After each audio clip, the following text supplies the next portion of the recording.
स्वागत है आप सभी का मेरे इस चैनल पर। हिमालय की ऊंची ऊंची बर्फीली चोटियों के बीच बसा केदारनाथ, जहां हर साल लाखों श्रद्धालु भगवान शिव के दर्शन के लिए आते हैं, लेकिन बहुत कम लोग जानते हैं कि इस पवित्र धाम के पीछे एक ऐसा खुफिया रहस्य छिपा है जिसे जानकर किसी के भी रोंगटे खड़े हो जाएं।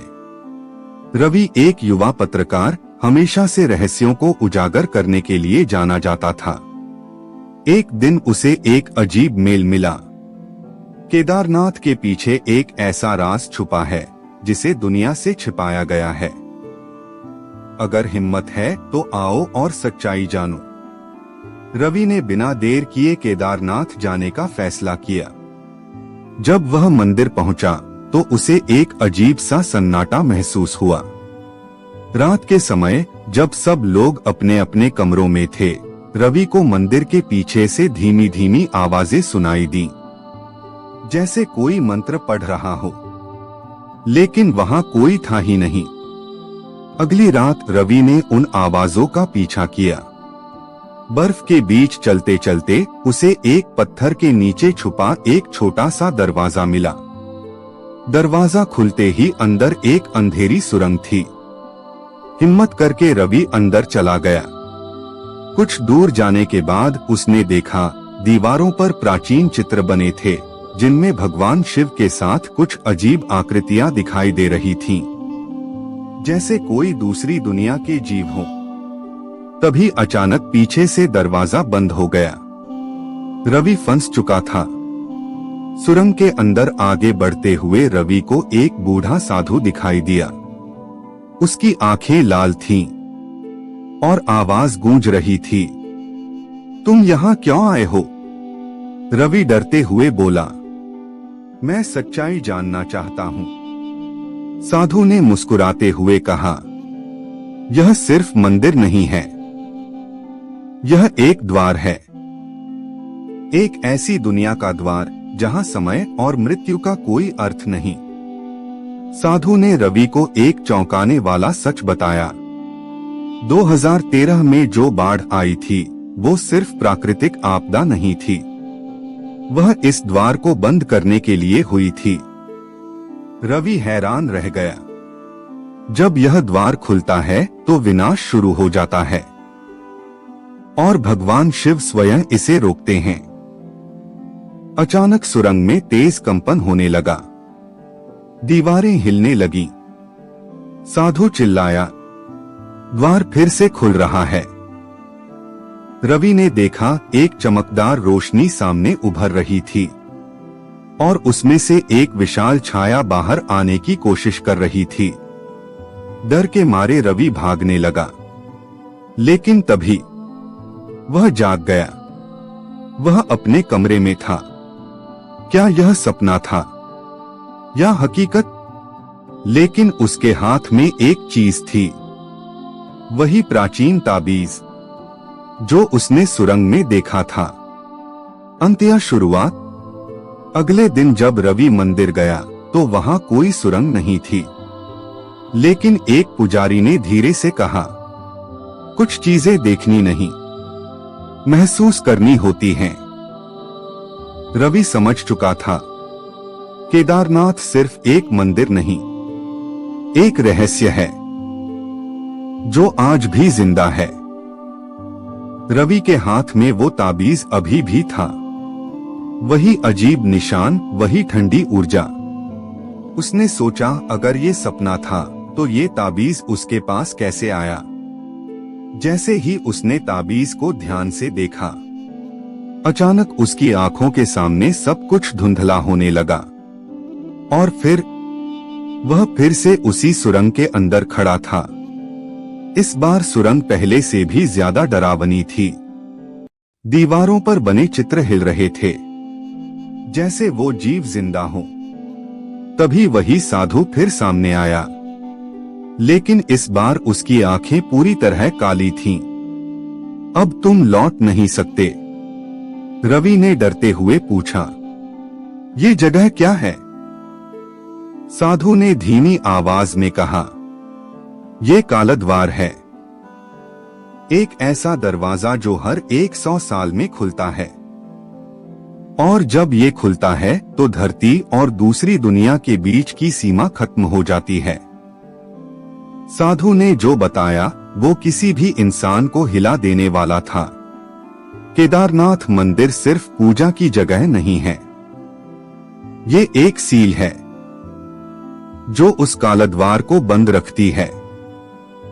भगवान शिव ने खुद इस द्वार को बंद किया था, क्योंकि उस दूसरी दुनिया में अघोरी शक्तियां हैं जो अगर बाहर आ गईं तो पूरी मानवता खत्म हो सकती है। रवि के पैरों तले जमीन खिसक गई। साधु बोला, वो चेतावनी थी। द्वार खुलने लगा था, इसलिए प्रकृति ने खुद उसे रोक दिया। अचानक सुरंग में तेज हवा चलने लगी, ताबीज चमकने लगा और सामने एक विशाल दरार खुल गई। उस दरार के अंदर लाल आसमान, जलती हुई जमीन और हजारों चीखें। तभी एक भयानक हाथ उस दरार से बाहर निकला। वो इंसानी नहीं था, उसकी उंगलियां लंबी और नुकीली थीं, और उसकी पकड़ इतनी मजबूत थी कि पत्थर टूटने लगे।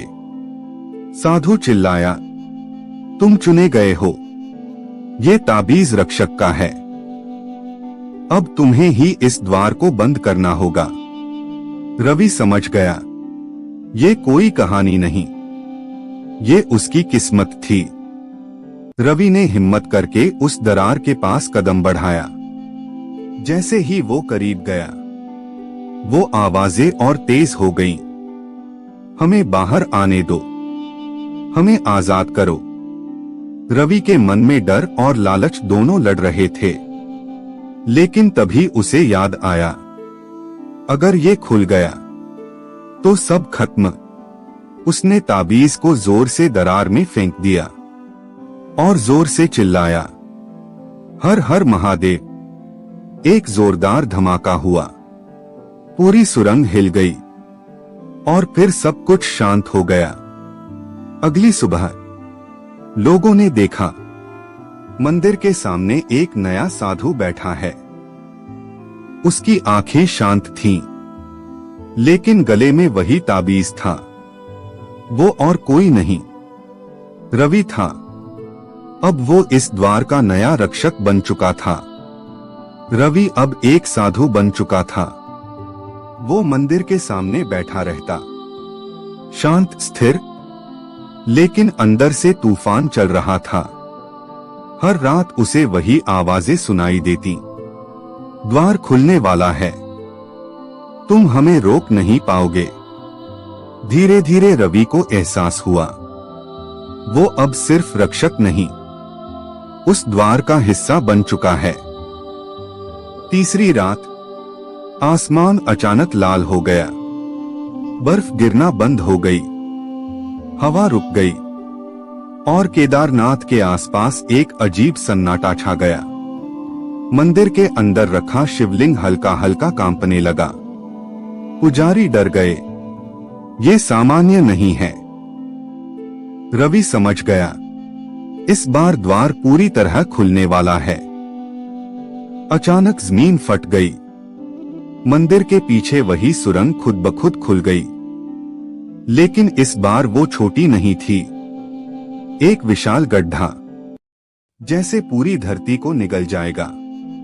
उस गड्ढे के अंदर लाल बिजली चमक रही थी, आग की लपटें उठ रही थीं और लाखों आत्माएं चीख रही थीं। तभी उस गड्ढे से एक विशाल आकृति बाहर आई। उसकी ऊंचाई पहाड़ जितनी थी, आंखें आग की तरह जल रही थीं। वो कोई राक्षस नहीं था, वो कालस्वरूप था, समय का विनाशकारी रूप। उसने गर्जना की, अब कोई नहीं रोक सकता। जैसे ही वो बाहर आया, पूरी दुनिया में तबाही शुरू हो गई। समुद्र उफान मारने लगे, शहरों में भूकंप आने लगे, आसमान काला पड़ गया। लोग चीख रहे थे, भाग रहे थे, लेकिन बचने का कोई रास्ता नहीं था। रवि जानता था अब सिर्फ एक ही रास्ता है, खुद को बलिदान करना। वो धीरे धीरे उस काल स्वरूप के सामने गया। उसने आंखें बंद की और कहा, अगर इस दुनिया को बचाना है तो मुझे खत्म होना होगा। रवि ने अपने अंदर की सारी शक्ति जुटाई। ताबीज चमकने लगा, उसका शरीर रोशनी में बदलने लगा और फिर वो सीधा उस काल स्वरूप के अंदर समा गया। एक जोरदार विस्फोट हुआ, पूरी दुनिया एक पल के लिए रुक गई और फिर सब कुछ शांत हो गया। आसमान साफ हो गया, भूकंप रुक गए, लोग बच गए। सालों बाद एक छोटा बच्चा केदारनाथ आया। वो मंदिर के पीछे गया और उसे वही ताबीज मिला। जैसे ही उसने उसे उठाया, उसकी आंखें चमक उठीं और उसके होठों से एक आवाज निकली, रक्षक कभी मरता नहीं, वो बस नया रूप लेता है। दुनिया बच गई, लेकिन कालद्वार अब भी जिंदा है। अगर आपको ये कहानी अच्छी लगी हो तो मेरे चैनल को लाइक और सब्सक्राइब करना मत भूलना।